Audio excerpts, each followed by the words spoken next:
Hello and welcome back to part 2 of the Showa series. Let's start it all off with Destroy All Monsters. Mm-hmm. This was supposed to be the final Godzilla film. It was supposed to be the final. Of course, we know that didn't happen. But no, it most assuredly did not happen. No. This is the one they I think most people know. Of course, this is the one that took all the most famous Toho monsters, the ones they could, and there it is. Yep. Put it all into one movie, 12 monsters. Some of them they made brand new suits for. Yep. Some of them they reused suits, fixed up some old ones. Some of them reused footage every now and then. And Gillis, they made a whole brand new costume for that one, and this was the one that kind of sold everybody as being kind of a as Godzilla's sidekick after this. He became his sort of his friend after this, and gained quite a bit of popularity as a kaiju monster. So. But yeah, this was 1968. Yep. And we said this was supposed to be the last one. They were going to go out on a bang. Tsuburaya was rather ill by this point. Yep, and he was also busy with his own production studio. Mm-hmm. And he was going. It was said that he was so busy. There's a story that says that he was so busy jumping between all these productions that his wife came in looking for him and he didn't recognize her. He just was like, there's a woman walking around here, he says, kick her out. And he found out later it was his wife, and it was like, oh, so. But yeah, I don't know, what do you got on this? It was supposed to be the final Godzilla film. It was the first appearance of Monster Island. That's true, that's where they established Monster Island at that point. And unfortunately, it also continued to decline in ticket sales for the series. It did, yeah. Oh, I think this one did alright. It did good, but it was after this though things kind of went downhill. Yeah. Interesting note too is that also I think this is the first time that Haru Nakajima, who wore the Godzilla costume, actually you can see him at the board table when they have all the leaders and all the big who's who are sitting around the table, and they turn and look at the monitor, and Haru Nakajima is actually sitting there, sitting there in the group looking at the monitor. So, but yeah, they again they threw in an American actor in there. I can't think of his name now. The old guy, the big tall old guy. It was such terrible destruction. Yep. The copy you have now is who did the dubbing for this? This, I believe, is the Toho dub. Oh, is it? I believe so, yeah. Okay, because I always like the AIP, the better. I think I don't know why I liked the maybe it's the one because I grew up with it and it didn't sound as silly for some reason. I always thought the new dubbing kind of a little bit silly, but yeah, I mean, there's really it was the big monster mash that would where they took place in the distant future of 1999, and, where apparently there are no flying cars, but we got a moon base apparently. No, and they build military rockets on the top of apartment buildings. Yep. Because never know when kaiju's attack, so you gotta be ready.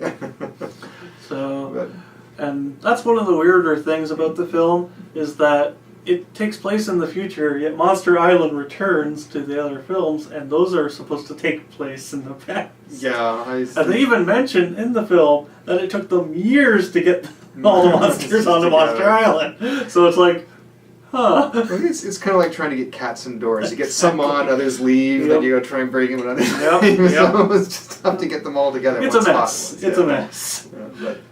But that's right. Giant monsters are like cats. You can't keep them in one spot for very long. Nope. But sadly, unfortunately, they did produce another one after that. Yep. And which is probably considered one of the worst films of all time. And again, I guess this comes down to how you take it and how you look at it, because I know people who do like it, but it was also the one that used the most stock footage. And it was also specifically made for children. It was, yeah. There was some... I think it went directly to TV in North America. I believe so, yeah. It was, some argue that it was supposed to be made for television, and no, actually it was made for theaters, in Japan anyways. It got a theatrical run. It's called Godzilla's Revenge in North America. I think the Japanese version was called All Monsters Attack. And I don't know how they come up with that title, but the whole point is... Especially when they all attack in stock footage. Yeah. This kid in school who's being bullied... finds a device. His father's an inventor, and he puts it on, and he makes him have these dreams where he's on Monster Island. He meets Godzilla's son, who can shrink down and actually talk to him, and looks like Gary Coleman. Yeah. And it's so then he go on these strange he sounds like Barney. Sounds like Barney, yeah, he does actually. And then they go on these weird adventures where he learns to turn around, stand up for himself, and some. But unfortunately, he becomes a bully himself. Yeah, that moral at the end is terrible. So he's like, he becomes the bully, pushes down the bully, and the cronies of the bully become his cronies. Now. It's like, that's a horrible message. All depends, I guess, on your point of view and how you look at it. Some people like it, that it's supposed to teach you to stand up for yourself, and I guess there's some truth for that. There's some truth in that, but it's like yes, to win you have to beat the crap out of the guy and become the new alpha. It's not exactly a great message. No, in that respect, no. But it was, and quite frankly, Gabara is a terrible monster. And it's like everything else. You can really tell that Tsuburaya was not involved. No, he wasn't involved in much in this one. He was too ill by this point. But it was described as a bitter pill to swallow in one magazine review, and it is kind of an odd film, and some people do like it. There are people who stand up for it. There are those who, well, like every genre, there's people who have their favorites, and some people like Gabra, and I think it just sounds silly and looks silly, and it's all on how you take it. If you take it as a kid's film, and don't which take it very much is. Yeah, don't take it as part of the regular series. It's something separate. Yep. They reuse footage. All the monster fight scenes except for Gabra are all, taken out of Sea Monster and Son of Godzilla and Destroy All Monsters. Destroy All Monsters a little bit. And I think there's some Ghidra footage in there too. I know the two big ones he fights through it is Ibra, which he just fought, so it's the same fight all over again, and I think Kumanga or Spiga, which are the giant spider, and then of course Gabra, of course, at the end. Yeah. So that's but it's an odd one, and again, that was supposed to be the end of it at that point. They said, okay, that was going to be the end. We did a quick one. But it wasn't, because we got Godzilla versus Ghidorah, or Godzilla versus the Smog Monster, as it's known over here. This is now officially where Godzilla starts becoming more of a hero. In respect, and this is one of the very odd ducks in the series, to say the least. It really is. It was sort of an accident in a way. And the director, Bono, was given such a low budget and only 35 days to shoot the entire thing. Yeah, it was interesting. Well, here's a little thing too, and this might be more rumor. I don't know the full truth in this. I have to look up more of this to be sure, but apparently Tomioka Tanaka was the producer, the main producer, guy who put up the money for this, was very ill. He didn't want Bono to do this, but he was very sick. And so it was while he was ill, he was taken ill, that Bono managed to sign the papers and kind of slip in under the radar and do this. And Tsuburaya was not happy that he did this. And it is one of the weirder Godzilla films. It really is. It's a drug trip in itself, man. Yeah, and it's exceedingly violent. Yeah, it is. You actually see people die in this. They dissolve into skeletons. It's weirdly got animation scenes used throughout as well, which just don't fit in with the overall narrative at all.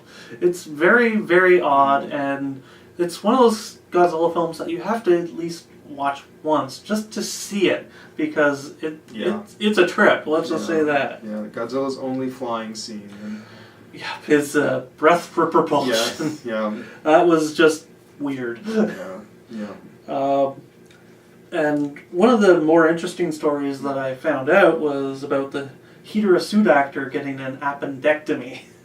Oh, geez. On the set. Well, the suit actor was Kenpachiro Satsuma, who would later take over the Godzilla suit in Godzilla 85. Yep. Oh. The doctors actually had to perform an emergency appendectomy on him while he was still in the Ghidorah suit, because you know how hard those suits are to get on and off. Yeah. And unfortunately, during the operation, he found out that pain medicine does not work on him. Oh, God. So that was one of the more interesting facts I found out about the film when I was doing my research and some of the other stuff. So, wow. Props to that man for going through that. They said early on you had to be tough to be a suit actor. If you wanted to be a monster suit actor, they had to have people that knew martial arts and had to be in the right mindset to take this on, and this is exactly why. But, yeah, and one of the weirder things about this is that Bono wanted to do a sequel right after. Mm-hmm. It actually ends on a cliffhanger. Kind of. I mean, it does wrap up on its own, but you can... But then there's text that says, and then another. Yeah. And he was trying to set up for a sequel that never happened, and we fired. He was still on a producer's he's still retained. But he was still around, he just didn't ever direct again. No. And he tried for many, many, many, many, many years to get a sequel to Hedorah out, and which eventually tried to become Godzilla 3D to the Max, and a couple others. And he actually has a producer credit on the 2014 American Godzilla. So it's an interesting history of the director anyway. I mean, his film is probably the most original in the Godzilla series. We'll give it that for sure. We'll give it that. Definitely, yeah. But it's also one of the most wildly different films in the franchise, and it just kind of doesn't fit. It doesn't. It's the only Godzilla film too that opens with a song, like something out of a Bond movie. Yeah, and it's all about nature and saving it and whatnot. And this is, of course, during the hip, the 1970s, the big hippie era, right? And I mean, there's a whole scene with a whole bunch of hippies. So it was too loud and clear in that. Yeah, and it was an odd one. All right, so next up we had Godzilla versus Gigan. Yeah. Which, when I first saw it on TV, it was released on television as Godzilla on Monster Island. Yep. The original Japanese title is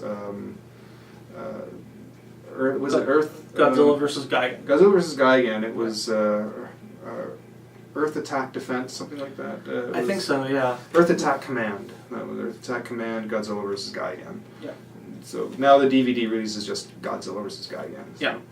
And this, of course, was the final time that Nakajima played Godzilla. Yes, it was. Yeah, he wrapped it up after this. It was just his retirement. His contract was up, and just didn't renew it. He was done at that point. And so, but it was kind of now we have multiple kind of team ups. This is very much started turning into kind of the wrestling thing. Oh yeah, and that's pretty much what they were based it off of. At this point, because they got Godzilla and Anguillas, because they still had the suit from Destroy All Monsters, and he became really popular in that. A lot of people really liked. Kids really liked Anguillas, so they had Godzilla and Anguillas fighting against a new monster, Gigan, which was sort of a hybrid, some sort of creature, and one of the more original designs, I'd say, because chainsaw chest and the eye, the piece on the eye, which like a single piece, was originally written supposed to shoot a laser, and it never did because it wasn't kind of within the budget, and they couldn't do it. I don't think they did that till the Gigan in Final Wars. In Final Wars, when they revived it, they gave him the eye laser back. So But so they had him fight with Ghidorah because again the suit was still usable, and they thought it'd be a good foe to fight against Godzilla. And it was also one of the few films where Godzilla apparently speaks. One of the weird things was the American dub, they spoke, but in the Japanese one they actually had word balloons. Yeah, they used because the main character in it was supposed to be a cartoon artist. And so, it's part of that whole theme through the movie. They had the speech bubbles. And the final battle takes place in a theme park with a Godzilla-looking duplicate tower. Yeah. One of the weird things about this was that the early draft for it was submitted in 1971 and had elements that would be used in this and Megalon. Oh. Yeah. Okay, yeah. And the soundtrack here was mostly reused. It was. It was using pieces off of other Godzilla films put together. They did take a rare piece, which is actually kind of a cool piece of music that Ifukube did for a documentary, and that became kind of the theme through it, the battle theme through the movie, which is actually a really cool piece of music. You get a chance to listen to it. I think most people, if they've seen the film, they know what I'm talking about. And the dubbing changes through it. Some of the dubbing actors change. There's a couple of people that actually, one of the generals, I think, his voice changed at least 3 times in the movie. All right. So we're getting into the nitty-gritty here. Yeah. We're down to the last 3 or so. So let's talk about one of the most popular Godzilla films for good or bad reasons. Godzilla versus Megalon. Yeah, one of a kind that is. Wow. Yeah. And the first time I remember seeing it was, I'd say, in the early 90s. Back when the first couple seasons of MST3K were showing. Oh, yeah, yeah. And, that's where I first saw it, was on MST3K. I saw it when it first started broadcasting on television in the 70s. So I got one of the first broadcasts of that film. And it was, when you're a little kid, it was in the Godzilla movie, so you don't really think about it, right? Now, older, this is just falling into the really strange. These films, these 3 in particular, were all had... The theme of the movies was changing. Like early on when Godzilla started, it was nuclear and atomic. Now we're getting space, into... and then... invasions from space, and then now we're getting into... this was all, what do you call it? Saving the Earth. It was environmental.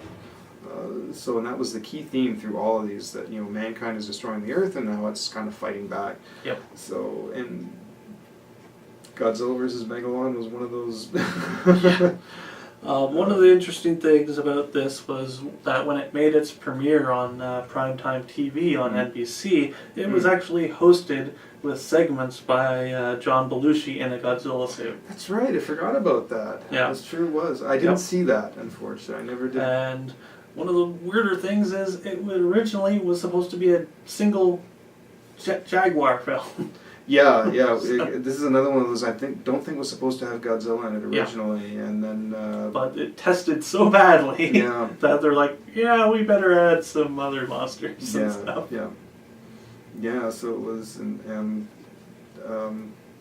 it's as you mentioned earlier, MST3K got the rights to this one to do it. They only did this one and Godzilla vs. the Sea Monster. Yeah. But I don't know what much else you could say about this film. I mean, it was... There's not much out there information-wise. All I really found else was the Godzilla suit was made in a week, and that the film was shot in 3 weeks. I can believe that. The suit, I remember hearing about the suit because because this was now being aimed at kids. Yeah. You can see they gave it big round buggy eyes and was supposed to look more kid friendly. Yeah. And they got away from shooting things in slow motion to emphasize the size and weight. Now it's just this all out wrestling brawl, but it's just something you have to take in to believe.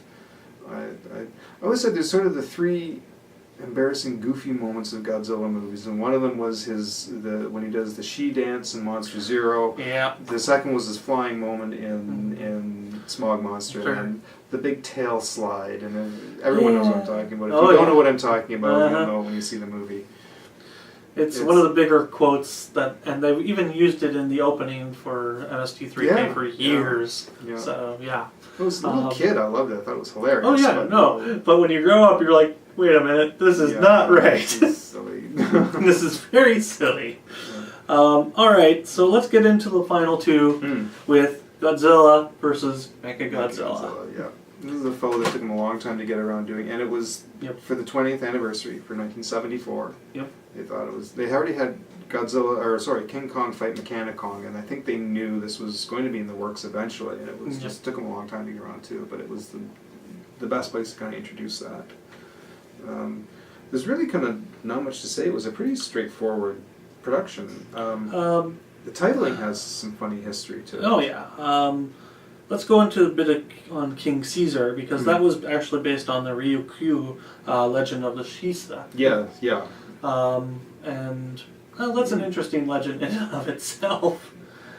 But when the movie came out in North America, it was called Godzilla versus the Bionic Monster. For its theatrical release. Yes. Yeah. And Universal stepped in and said, you can't call it that because we own the rights to the Bionic Woman and the $6 Million Man. So he had to actually change the name of the film to the Cosmic Monster. And that's, when I saw it on television, it was Godzilla versus the Cosmic Monster. And I'm not sure why they choose to just call it that. Why not just Godzilla versus Mechagodzilla? Maybe they thought the title was sounded Well, technically he does come from the cosmos. It's true, but it's Mechagodzilla. It was, and I thought that clash. I don't know, maybe they thought the name was too long, but they during its theatrical run they went under Bionic Monster, but when it went to its TV release, because it wasn't in the theater for very long, it was just quick little matinees for kids, and then and I saw it on television on its big TV when it was first released on TV, and it was a big deal, and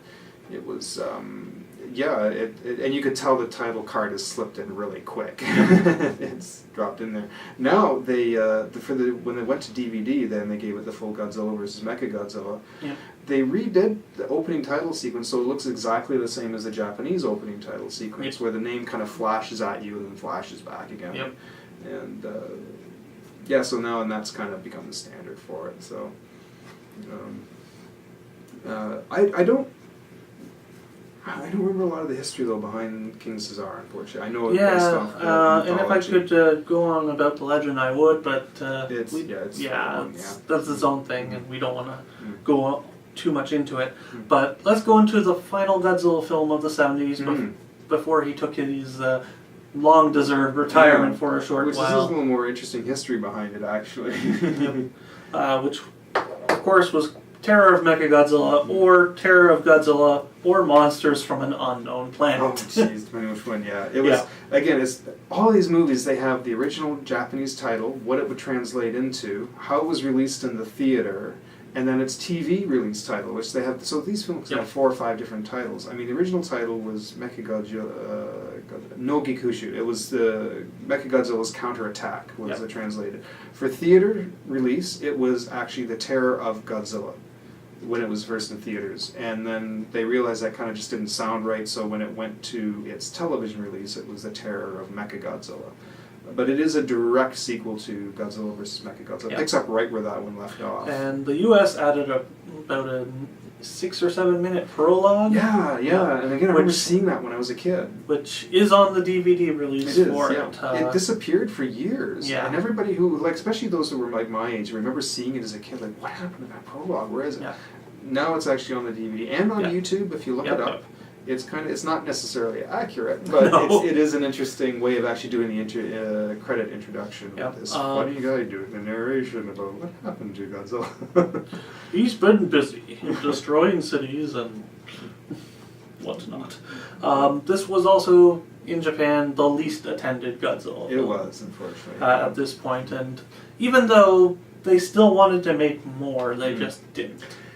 And the sad thing is that this was the last film where they managed to get Honda as the director and Akira Ifukube to do the score, and does a wonderful score on this. That you can tell is dark, it's sad, it's depressing. Honestly, the film is much darker than the other films. It is, despite the fact having some silly moments in it. I mean, the battle scenes are bloody. They are. They go from goofy to being kind of downright dark. Yeah. Well, actually, they were even in Godzilla vs. Mechagodzilla before it. It was very graphic. So, the original screenplay actually featured titans that combined, and the complete utter destruction of Tokyo. But that got excised, of course, and Titan became Titanosaurus. Became a huge, despite the fact that it was just a short-lived thing to fill in. The monster only ever appeared once. And it's got this huge cult following almost in and of itself. There's a lot of people who really love Titanosaurus. It was a cool design, it really kind of was. And it was interesting they went back to having something that was more dinosaur-based as opposed to looking like Smog Monster or a machine, or this now goes back to the earlier Golden Age where they were all based off of mutated dinosaurs. So. And I believe this was also one of the only films that actually had nudity. I was going to bring that up before I finish, but very brief and all. Very, very brief. Albeit fake. But yeah, it's only in the Japanese release. If you go to the Japanese copy, you'll find where. It's on the DVD release that came out from Classic. Yeah. So. The also, when this film went to video, I saw it in its television release, which was pretty near close to what it was. It was very little edited out. When it went to DVD, there was a whole issue to do with the board.